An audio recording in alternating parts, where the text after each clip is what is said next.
विषयी माहिती घेणार आहोत। मेंडिंग म्हणजे काय तर कपडा वापरत असताना किंवा काही कारणास्तव कपड्यावर होल पडतात किंवा कपडा फाटतो त्याला तो कपडा रिपेअर करण्याची जी क्रिया आहे तिला मेंडिंग असे म्हणतात। कपडा वापरण्यायोग्य फाटलेला कपडा वापरण्यायोग्य बनवण्यासाठी कपड्यावर जी प्रक्रिया केली जाते तिला मेंडिंग म्हणतात। मेंडिंग करण्याच्या दोन प्रकार आहेत, एक डार्निंग आणि दुसरं पॅचिंग।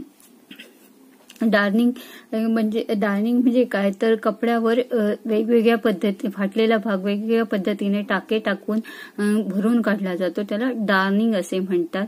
आणि पॅचिंग म्हणजे कपड्यावर त्याच प्रकारचा कपडा लावून फाटलेला कपड्याचा भाग पूर्ण भरून काढला जातो, त्याला पॅचिंग असे म्हणतात। डार्निंग आणि पॅचिंग करण्यासाठी विशिष्ट प्रकारच्या सुया तयार केलेल्या असतात। ह्या सुया एकदम बारीक पातळ तारेसारख्या असतात आणि त्याचा आय होल हा लांब असतो। तर डार्निंग किंवा पॅचिंग करण्यासाठी काही विशिष्ट पद्धतीच्या नियमांचा विनियम लक्षात ठेवावे लागतात। कपड्यावर जेव्हा आपण डार्निंग किंवा पॅचिंग करतो त्यावेळेस कपड्याच्या डिझाईन जुळेल या पद्धतीने एक कापड ठेवून नंतर त्यावर टाके घातले जातात।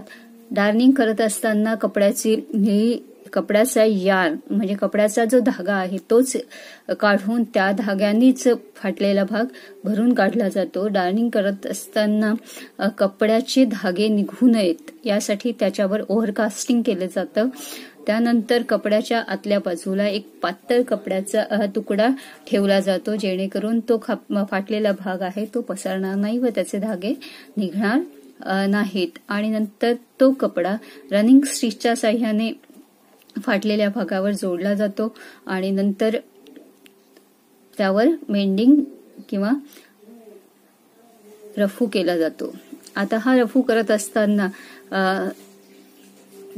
ज्या धाग्याच्या साह्याने आपण रफू करणार आहोत त्या धाग्याच्या शेवटच्या टोकाला गाठ मारायची नसते आणि गाठ मारायची नाही। आणि शेवटच्या जेव्हा आपण धागा तोडणार किंवा मेंडिंग पूर्ण करणार आहोत त्यानंतर 22 सेंटीमीटर लांबीचा धागा शेवटी शिल्लक ठेवायचा असतो आणि तो धागा कुठल्याही पद्धतीने ओढला जाणार नाही यासाठी काळजी घेतली जाते।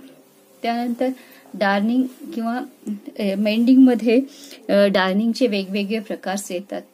ते वेगवेगळ्या आकारामध्ये कपडा फाटतो किंवा होल पडतात त्यात, तर वेगवेगळ्या आकारात फाटलेला कपडा किंवा होल्स जे आहेत ते त्यानुसार दुरुस्त केले जातात। त्यातला पहिला आहे स्ट्रेट टियर। स्ट्रेट टियर म्हणजे कपडा हा सरळ फाटतो। तो कपडा सरळ फाटल्यानंतर त्यावर त्याचे जे भाग किनार आहे त्याच्यावर पहिल्यांदा डायगोनल स्टिच घातली जाते। नंतर डायगोनल स्टिच घातल्यानंतर त्याच्या टाकांच्या साह्याने किंवा मशीनच्या साह्याने फाटलेला जो भाग आहे तो पूर्ण टाक्यांनी भरून काढला जातो, त्याला स्ट्रेट टियर असे म्हणतात। त्यानंतर आहे डायगोनल टियर। डायगोनल टियर म्हणजे स्ट्रेट टियर हा सरळ फाटलेला कपडा असतो, तर डायगोनल टियर्स मध्ये कपडा तिरक्या आकारात कापला जातो। तो तिरकस कापलेला कपडा आहे त्याच्या खाली एक पातळ कपड्याचा तुकडा किंवा प्रेस कॅनव्हास चिटकवला जातो आणि नंतर त्या भागावर रनिंग स्टिच घालून रनिंग स्टिचचे टाके घालून फाटलेला भाग पूर्ण बंद केला जातो, त्याच या पद्धतीने। त्यानंतर आहे 3 कॉर्नर टियर। 3 कॉर्नर टियर म्हणजे एल आकारामध्ये जो कपडा फाटला जातो, आपण म्हणतो त्याला खोचा लगणे, तर तो जो एल आकारात फाटलेला कपडा असतो त्या कपड्याच्या मागच्या बाजूला एक पातळ कपडा चिटकवून त्यावर वरच्या बाजूने रनिंग स्टिच घातली जाते। रनिंग स्टिच घातल्यानंतर हा जो एल आकारात कापलेला जो भाग आहे तो पूर्ण टाक्यांच्या साह्याने टाके भरून पूर्ण केला जातो, त्याला 3 कॉर्नर टियर असे म्हणतात। त्यानंतर आहे ते कपड्यावर जे छोटे छोटे होल्स पडतात ते होल्स बुजवण्यासाठी कपड्याच्याच धाग्याने फाटलेला जो भाग आहे तो उभ्यातून आणि आडव्यातून म्हणजे वार्प वाईज आणि वेप्ट वाईज टाके टाकून भरून काढला जातो. त्यानंतर डार्निंग हे मशीनच्या साहाय्याने देखील करता येतं. ते मशीनवर डार्निंग करत असताना रिंगचा वापर केला जातो. रिंगला कपडा फिट करून त्याच्या खाली पातळ कपडा ठेवून मशीनच्या साहाय्याने तो फाटलेला पूर्ण भाग आहे तो उभ्या आणि आडवे टाके टाकून पूर्ण झाकून टाकला जातो.